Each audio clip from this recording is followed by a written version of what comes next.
Hey there, and welcome to Tales by June, where hearts break, heal, and sometimes seek revenge. Let's begin today's story. My name is Lily Carter, and I've always smelled like cinnamon and sugar. I was born and raised in the small, sun-drenched town of Everhill, nestled just outside San Francisco, a place where everyone knows your business and the air always carries a hint of salt and sweet. My world was never filled with diamonds or silk sheets. No, it was flour-dusted counters, early mornings, and the comforting of my family's laughter. Our bakery, Sweet Haven, sat proudly on the corner of Maple and 3rd, right between an old record shop and a florist run by a woman who swears she once dated Elvis. It wasn't much by city standards.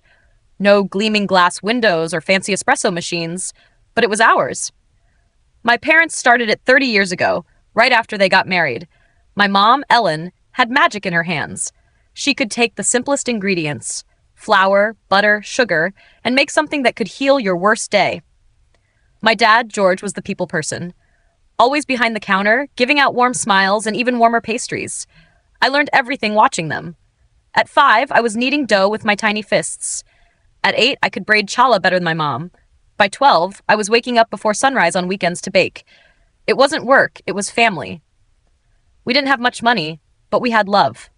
That was our wealth.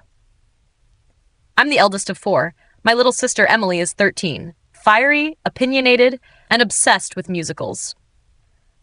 Then there's Jake, 10, who's convinced he's going to be a YouTube star and currently records everything with a cracked iPad. The youngest, Rosie, is just 5.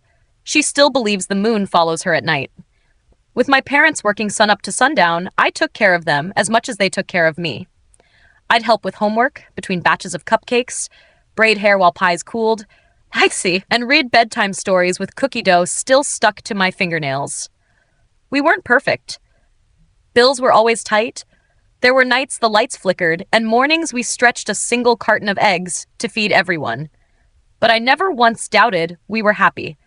We had love, tradition, and a rhythm that pulsed through every heartbeat of our little bakery. The building itself was old, with creaky floorboards and a leaky faucet in the back room. The front windows were hand-painted by my mom with a giant pink cupcake and a swoosh of pastel blue frosting. It was cute, quirky, and it was ours. That bakery had seen birthday cakes, first kisses over muffins, proposals with ring-stuffed croissants, and even funeral pies to soothe broken hearts. It was more than a shop.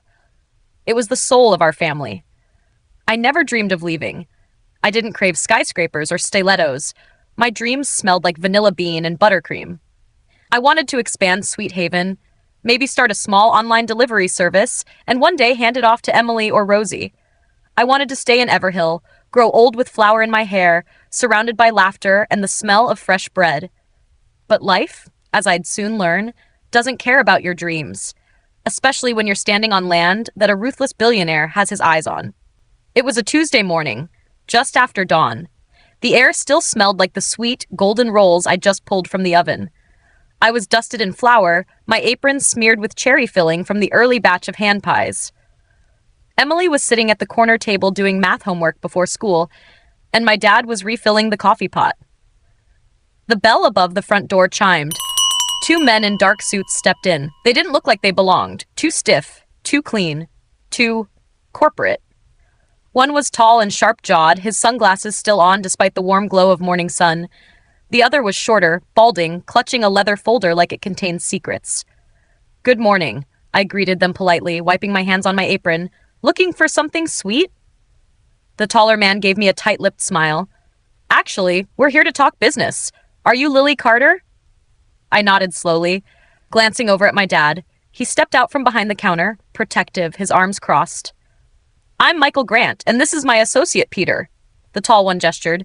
"We represent Monroe Global Holdings. We'd like to make you an offer on this property." Just like that. No pleasantries. No introductions beyond a name and a company I didn't recognize. I frowned. "This bakery isn't for sale." The shorter one, Peter, opened his folder. "It's a generous offer. 7 figures. You'll be able to retire, invest, move somewhere bigger. Better." He slid the paper toward me. The number on it made my breath hitch. It was obscene, enough to change our lives forever, but it didn't tempt me. "This bakery was built by my parents' hands," I said evenly. "It's our home, We're not selling. Michael's jaw tightened. You might want to reconsider. There's a major redevelopment project scheduled. This whole block will be transformed. If you don't sell now, you'll lose value. Maybe even lose everything when the city moves in. My blood ran cold. Was that a threat? I stepped out from behind the counter, standing tall despite the flour on my cheeks and the hole in my sneaker. Let me be clear, we are not selling. Not now, not ever.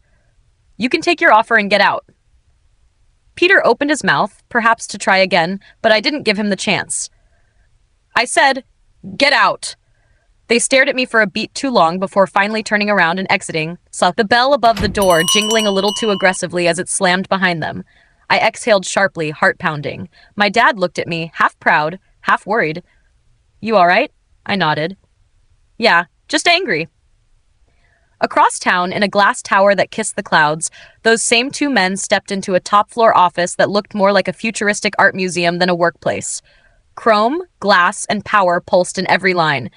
Behind a massive black marble desk sat him, Damien Monroe, billionaire, CEO, the man who built Monroe Global Holdings into an empire that devoured real estate, tech, energy, anything profitable.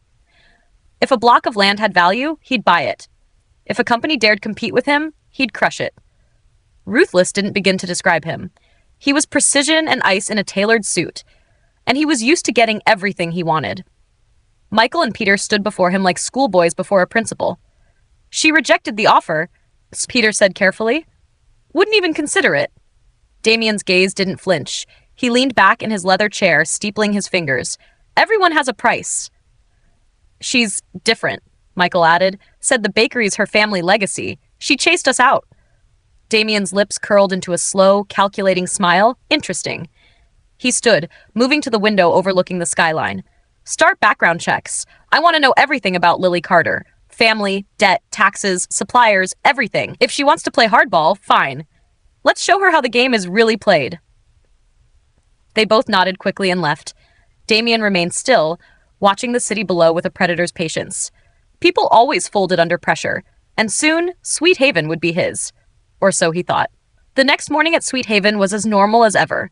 Emily was singing off-key to a Broadway tune while frosting cupcakes. Jake was filming a behind-the-scenes of bakery life with his cracked iPad, and I was elbow-deep in buttercream. Then the bell over the door chimed, and everything changed. He walked in like a shadow cutting through sunlight. Tall, broad-shouldered, in a suit that looked like it cost more than my dad's truck. He wasn't just good-looking, he was obnoxiously good-looking. Sculpted jaw, piercing storm gray eyes, hair slicked back with the kind of precision only money and ego could buy. The entire bakery seemed to pause. Even the coffee machines sputtered quieter than usual. Damien Monroe, in my bakery. My hands froze over the tray of red velvet cupcakes as he stepped inside like he owned the place. His gaze swept over the room.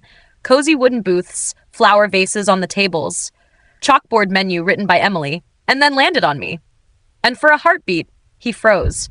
I watched his eyes flicker just for a second, as if he hadn't expected me. His pupils narrowed, his lips parted faintly, a crack in the ice, my flour-covered apron, my messy bun, the smear of chocolate on my cheek. And yet, he looked, awestruck.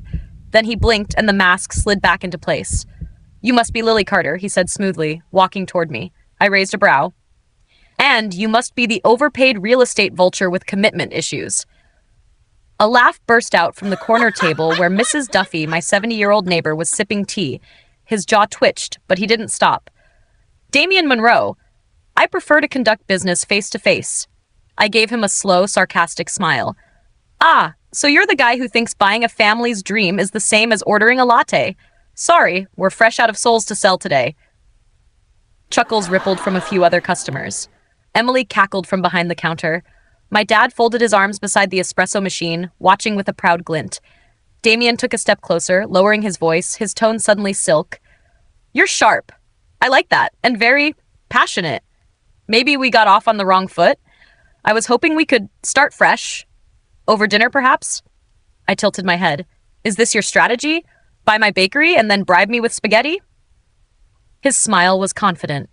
Too confident. What can I say? I believe in charm before conquest. Oh, honey, I laughed, folding my arms. You couldn't charm a squirrel with a bag of cashews. The bakery erupted. Even my mom peeked out from the kitchen and snorted into her sleeve. Damien's eyes narrowed. You think this is funny? I think it's adorable, I said sweetly. You come waltzing in here like some Hallmark villain with daddy's credit card and think I'll just fall into your arms because you wear a nice suit and smell like despair and cologne? Please. He stared at me, stunned. People never spoke to him this way. I could tell. Listen, I continued, leaning across the counter. You can't buy me. You can't buy my family, and you sure as hell can't buy this bakery. You don't know who you're dealing with, he said, low and cold. And you don't know how good I am with a rolling pin, I shot back. Want to find out? Jake zoomed in with his iPad. This is so going on TikTok. Damien clenched his jaw, visibly rattled now. You think you've won something here, Miss Carter? You've made a very dangerous enemy. Oh no, I said mockingly, feigning terror. What are you going to do? Sue me for hurting your feelings? Mrs. Duffy stood up and cheered. Get him, Lily. People clapped. Clapped. In my bakery. For me. While the billionaire real estate mogul stood there, looking like someone just slapped him with a baguette. He straightened his suit jacket with a sharp tug. Enjoy your moment. You won't be laughing when I'm done with you. Is that a threat? Or just billionaire foreplay? I asked sweetly, motioning to the door. Now, if you'll excuse me, I have scones to glaze and zero patience for drama. Don't let the door hit your overpriced behind on the way out. He stared at me one last time, eyes hard, unreadable. Then he turned and stormed out, the bell jingling behind him like the punchline to a very satisfying joke. The room exploded in laughter. My dad high-fived me. Emily whispered, "Iconic." Jake was already uploading the video. I brushed my hands off, smirked, and went back to icing cupcakes. He said he'd make my life hell. Well, let him try. I was born in a kitchen full of fire, and I wasn't scared of the heat. Damien Monroe stood at the floor-to-ceiling window of his penthouse, a glass of scotch in hand, untouched. The city lights stretched endlessly beneath him like veins of gold, but he wasn't looking at them. He was staring into nothing, because all he could see was her. Lily Carter. With her flour-dusted apron, her sharp tongue, that smirk that sliced cleaner than any boardroom insult he'd ever heard, and her laugh. God, that laugh. It echoed in his head, ringing louder than the insult she'd thrown at him in front of her entire bakery. You couldn't charm a squirrel with a bag of cashews. He winced, took a sip of the scotch, and muttered, What the hell does that even mean? No one had ever humiliated him like that. Not the Fortune 500 CEOs he crushed in mergers. Not the senators who groveled at his feet. He was Damien Monroe, king of steel, concrete, and capital, and he had been roasted like a rotisserie chicken by a woman who smelled like cinnamon rolls. And somehow, the only thing more bruised than his ego was his curiosity, because he couldn't stop thinking about her. That fiery spark in her eyes, that smile, those lips, the way she stood in front of her bakery like a warrior with a whisk. He slammed the glass down on the bar. She wants a war? He growled. Fine, let's give her one. Operation. Make Lily miserable. Day 1. 7 a.m. sharp. A giant neon for sale sign mysteriously appeared in front of Sweet Haven. Miss Patty, the florist next door, was watering her roses when she shrieked, Lily, someone put a Vegas level sign in front of your store. Lily stepped outside, squinted at the flashing monstrosity, and sighed. Then she pulled a chair from inside, climbed up with a wrench, and casually unscrewed the sign while chewing bubblegum. Make sure to recycle it, she called out cheerfully to no one in particular. I hear desperation isn't biodegradable. Damien, watching from his Mercedes across the street, nearly choked on his protein bar. Day 2. Noon. A surprise health inspection arrived. 4 officials in crisp uniforms demanding to see permits, fridge temps, and flour bags. Lily smiled sweetly. Come right in, boys. Emily, put on the beegies. We're having a party. 20 minutes later, the inspectors were sipping complimentary lattes, eating pumpkin muffins, and giving Lily a perfect score. One of them even asked for her number. Damien, watching on his iPad via the coffee shop's outdoor camera feed, launched his phone across the seat. Day 3. 6:30 a.m. Construction equipment arrived outside Sweet Haven with a city permit to dig a fake emergency gas line. It blocked the front entrance completely. Lily blinked as the diggers revved their engines. Then she calmly walked out, set up a cute table with a pink umbrella right on the sidewalk, and slapped a sign on it, Drive-through muffins. Honk twice for apple cinnamon. By 9 a.m., the line of cars was wrapped around the block and local news was filming. By 10, someone had spray-painted the backhoe with Lily 1, Billionaire 0. Damien, watching from his office with a vein twitching in his temple, called his assistant. Find out who spray-painted that and promote them. Day 5. Lily came out to find an actual mariachi band performing sad love songs in front of the bakery with a massive Farewell Sweet Haven banner floating above them. Without missing a beat, she twirled, grabbed the mic, and belted out a stunningly off-key but passionate rendition of I Will Survive. Emily joined in. Jake recorded it. The video went viral. By the end of the week, Damien Monroe was red-faced, humiliated, and helplessly fascinated. He'd never lost a game in his life. But Lily Carter? She wasn't just winning. She was dancing on his plans in flour-dusted sneakers, smiling like she was in on some secret he'd never understand. He drove by Sweet Haven one late afternoon just to look, just to see. And there she was, outside in the fading light, laughing with a customer, her head thrown back, cheeks rosy, the wind catching strands of her hair. Damien stopped breathing for a second. How could someone so chaotic, so unyielding, so messy, be so heartbreakingly beautiful? He watched her tuck a loose strand of hair behind her ear, smiling that slow, sunlit smile of someone who had joy running through their veins instead of blood. And for a fleeting moment, he forgot why he hated her. His fingers gripped the steering wheel. He'd come to destroy her, but somehow, somewhere between the mariachi band and the muffin drive-thru, she was destroying him. And he didn't even mind. It was a cold Thursday evening, and I had just finished the last round of baking for the night. The bakery smelled like brown sugar and butter, warm, safe, the kind of scent that hugged you. I tugged on my hoodie, grabbed my tote bag, and headed out the back alley with a few boxes of leftover pastries I planned to drop at the shelter. I wasn't even 10 steps away when I heard it. Heavy boots. Footsteps. Too many. Too close. I glanced behind. 3 men. Large. Shadowy. Faces partially hidden under caps. Not your average muffin lovers. I tightened my grip on the bag and sped up, heart thudding. One of them whistled.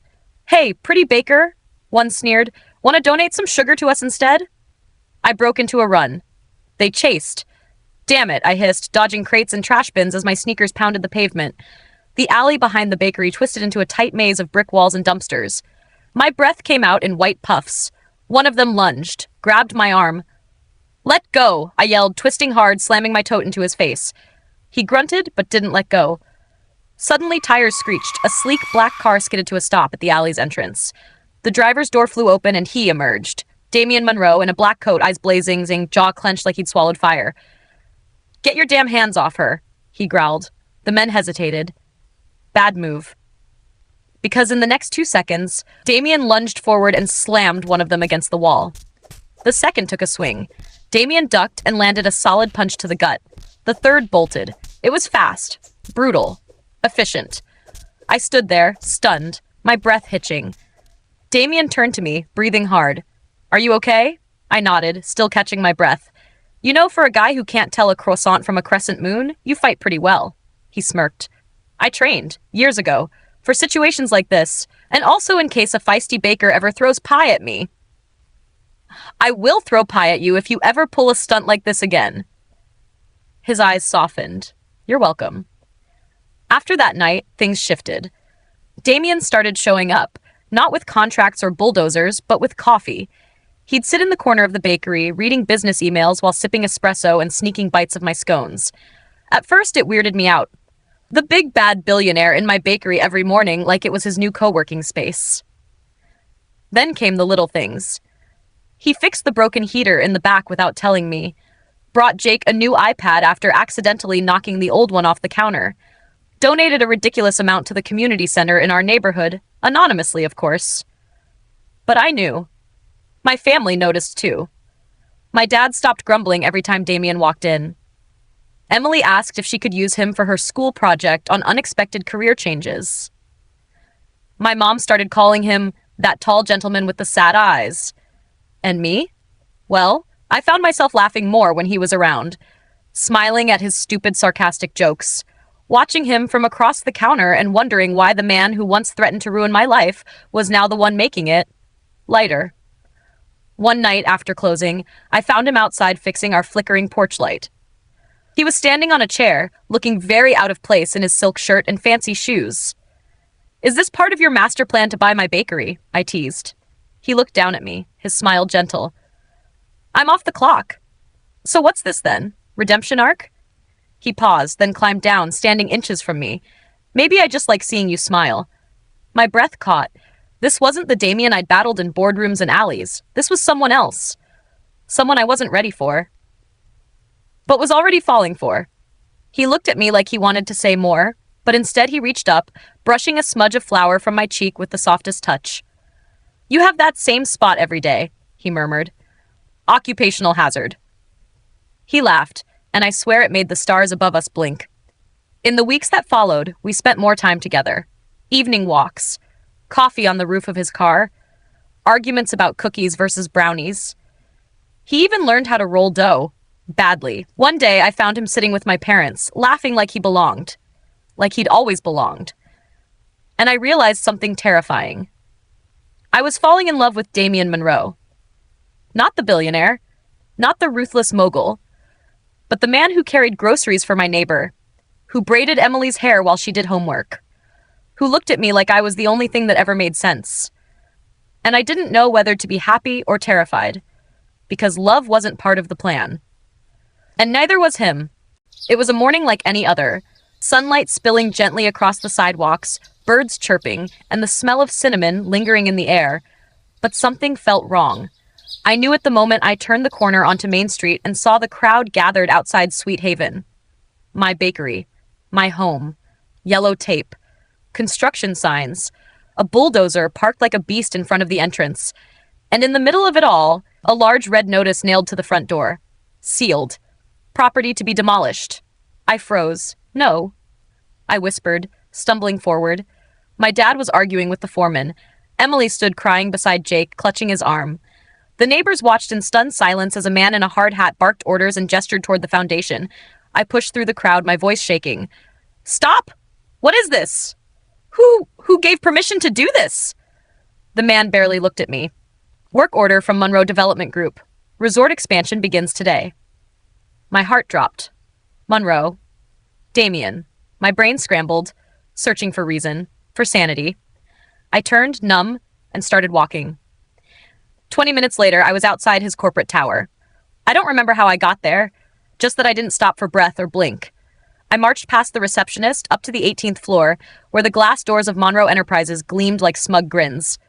And there he was, laughing, champagne in hand, surrounded by executives in suits clinking glasses, a giant projection behind him. Monroe seals final land deal. Resort breaks ground in Carter District. I froze at the door. My heart cracked. He turned. His smile faltered when he saw me. "Lily, wait." I walked into the room like a storm. "You knew," I said softly, dangerously. Everyone went quiet. He set his glass down. "Lily, listen. Let me explain. You lied to me." My voice trembled, rising back. "You told me you weren't trying to buy the bakery anymore. You said it wasn't about the deal. You said you..." I choked.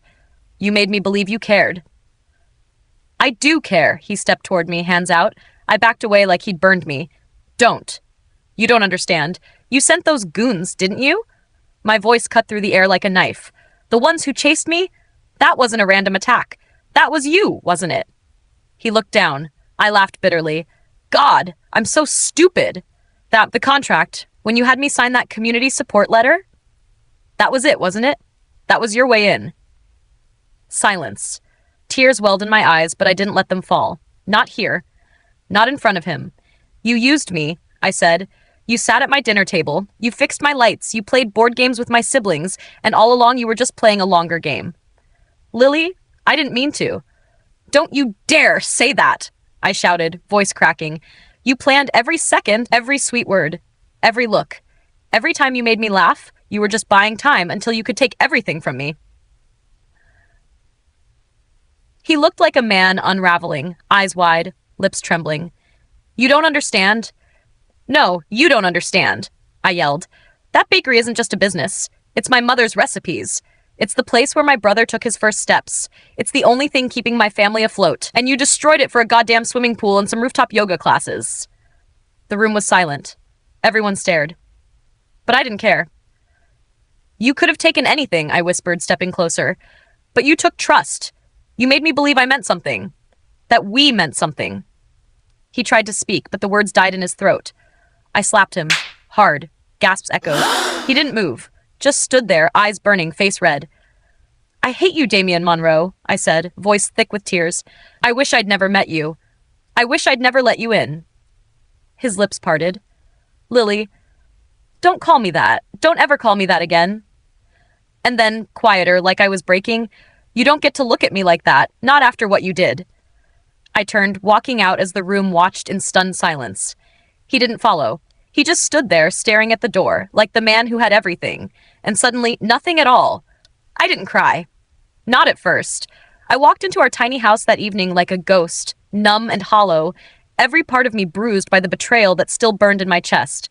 My family was sitting at the dinner table, laughter dying on their lips when they saw my face. Emily ran to me. Jake followed. My dad stood up. My mom's eyes filled with worry. "He took it," I whispered. "The bakery's gone." And then I broke. The tears came like waves crashing onto rocks. Sobs I didn't know I'd been holding. The pain I'd buried for weeks finally spilled out. My mother pulled me into her arms, gently rocking me like she used to when I was little. "I trusted him." I choked. "I loved that place. I loved him." My dad's jaw clenched. "He'll regret it." My siblings sat beside me, silent, protective, broken-hearted in their own ways. Then Mom, always the calm after the storm, kissed my forehead and whispered, "So we start again." I blinked through tears. "Where? How?" She smiled. "The garage still smells like yeast from the sourdough disaster of 2019. We can scrub it clean, paint, set up a new oven, start small. But you're still you, Lily, and your baking? That's something no billionaire can bulldoze." 2 weeks later, Sweet Haven 2.0 Garage Edition. The community rallied around us. Mr. Collins from next door helped wire lights. Miss Patty painted cupcake murals. Jake created a now 92% more sass sign for the new front. Customers came back. Friends brought folding chairs. The garage smelled like vanilla again. And me? I was slowly piecing myself back together. Smiling, baking, healing, until he showed up. Damian Monroe stood outside the gate one afternoon in a sweatshirt and jeans, looking painfully human, holding a paper bag like a middle schooler, bringing an apology note. But my dad blocked the gate. "Nope," he said flatly. "I just want to talk to her," Damian replied, eyes scanning the crowd for me. Miss Patty waved a rolling pin like a wand. "We don't speak to muffin thieves here." Even Emily crossed her arms and hissed, "Boo! Corporate Voldemort!" I ducked behind the curtain, heart racing. I wasn't ready. Not yet. And Damien? He looked like someone slowly drowning. That's when the blind date idea happened. Emily, determined to distract me with eligible non-traders, signed me up for a local singles mixer. I agreed, half out of spite, half because I needed a win. The date was at a cozy bistro downtown. My mystery guy's name was Greg. He was an accountant, wore a bow tie, and said things like, "What's your retirement strategy?" I was halfway through explaining what it's like to clean frosting out of your hair when the air shifted. I felt him before I saw him. Damian Monroe, in a black hoodie and baseball cap pulled low, that slid into the booth next to Greg like he belonged there. Greg blinked. Excuse me." Damian slapped a menu down and said, "Hi, I'm her ex and also her future." I groaned. "Damian, what are you doing?" Greg looked between us, nervous. "Wait, is this a prank?" "No, Greg," Damian said seriously. "This is destiny." I facepalmed. "Greg, I am so sorry." Damian leaned closer. "Greg, what's your stance on gluten-free crusts?" I don't know." "She's a baker, Greg. This should be basic knowledge." Greg got up, mumbled something about emotional terrorism, and ran, bow tie flapping in the wind. I stared at Damian, mortified. "You scared him off. I rescued you. You ruined my first date in months. And yet," he said, grinning, "you're still sitting here." I glared at him, arms crossed. "What do you want, Damian?" His smile faded. "I want you, Lily." Silence. "I messed up," he said, voice low, rough around the edges. "I got greedy. I thought winning meant more buildings, more land. But I lost the one thing I actually cared about." "You lied to me," I whispered. "I know, and I hate myself for it. I would tear down every brick of that resort if it meant you'd look at me the way you used to.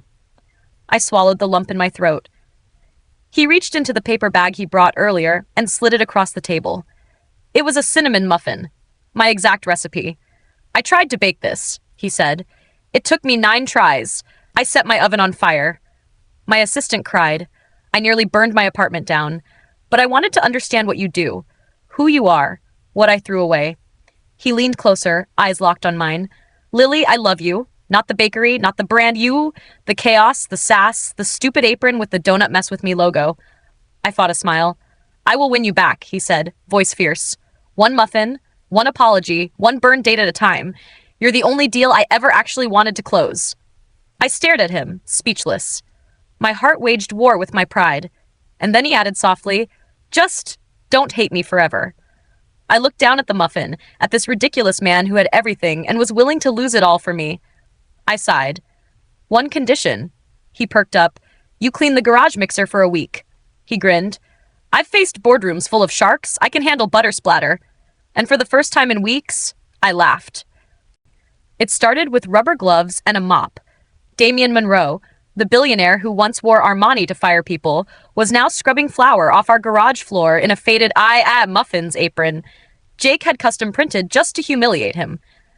You missed a spot, Emily chirped with a smirk, pointing at a speck of butter under the shelves. Damien sighed, dropping to his knees like a man repenting for 1,000 sins. My right knee no longer works. I hope this bakery has good health insurance. Mom handed him a stack of bowls. That's for mocking my daughter. Dad crossed his arms. And that's for ruining our family breakfast 2 weeks ago. Miss Patty from next door strolled in every afternoon just to drop off passive-aggressive baking tips. If you're going to date a baker, sweetheart, you better know the difference between a ganache and a glaze. To his credit, Damien took it all. He fetched flour, folded napkins, cleaned grease traps, and delivered cupcakes on foot like an eager intern. He let Jake prank him with a fake roach. He let Emily dump cinnamon on his head during a TikTok. He even burned his hand on the oven once trying to prove he could handle a full tray of croissants. He could not. But through all the chaos, there was this quiet determination in his eyes, like a man who wasn't just trying to win me back, but earn every heartbeat he'd once crushed.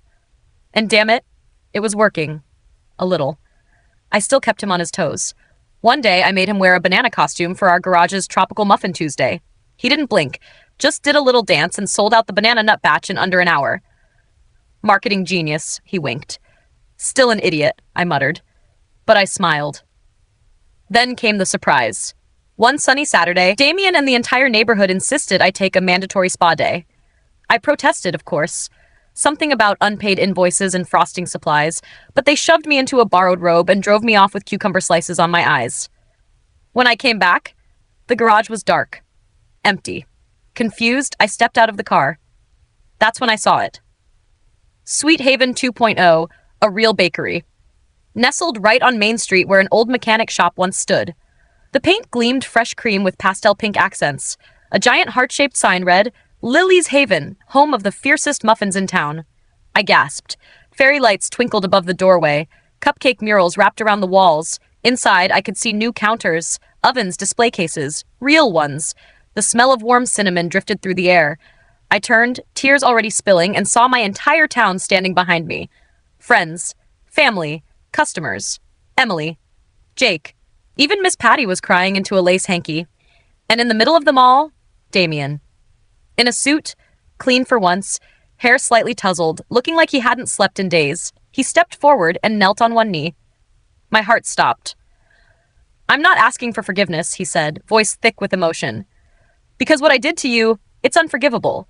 But I'm asking for a chance to love you right, to support your dreams, to clean up frosting for the rest of my life if it means I get to see you smile like this. He reached into his coat and pulled out a small velvet box. Inside wasn't just a ring. It was a tiny gold muffin charm. Lily Carter, he said, eyes never leaving mine. Will you marry me and let me be the happiest idiot in an apron this side of the Mississippi? I blinked, stunned, crying, laughing, covering my mouth. You built me a bakery? I whispered. Technically, I bribed half the county and cried twice during inspections. But yes. The crowd chuckled. I looked around at my family, my friends, the people who held me when I was broken. Then at this man, flawed, ridiculous, sincere, kneeling before me like he'd kneel forever if I asked. I wiped my eyes, then smacked his forehead gently. You forgot one thing.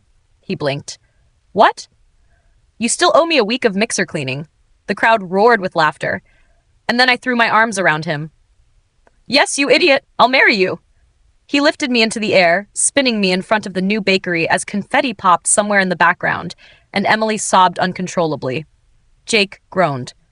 I'm gonna be sick. Miss Patty pulled out a cupcake and declared it a holy ceremony. And me? I kissed Damian Monroe, my former enemy, my chaotic disaster, my fiancé. Right there under the cupcake-shaped sign. Because sometimes love isn't found in candlelight and roses. Sometimes it's found in a garage, covered in butter, wearing a banana costume. And I wouldn't have it any other way.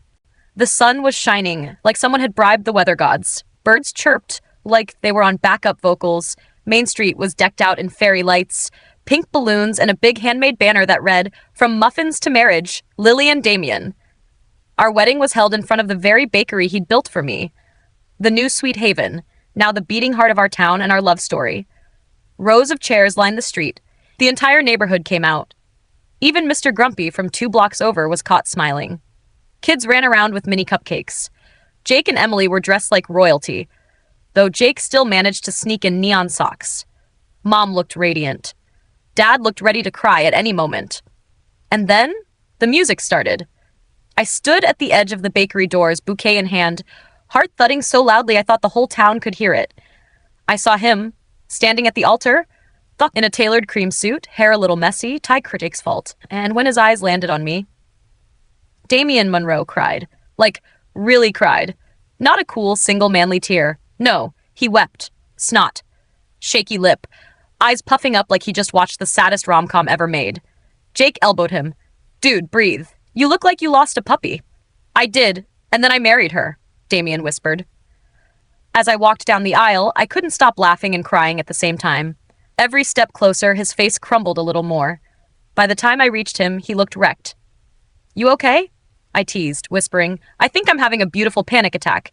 He whispered back, You look like a cinnamon miracle. I snorted. The ceremony was perfect, funny, sweet, full of stories from people who knew us. Even Miss Patty gave a speech. I knew he loved her when he learned how to separate eggs without crying. We exchanged vows. His, I promise to never lie, always listen, and taste test every batch of muffins like my life depends on it. Mine, I promise to make room in my heart and kitchen for you, even if you still can't tell baking powder from flour. The kiss? Magical. Cupcake crumbs rained down from a surprise confetti cannon.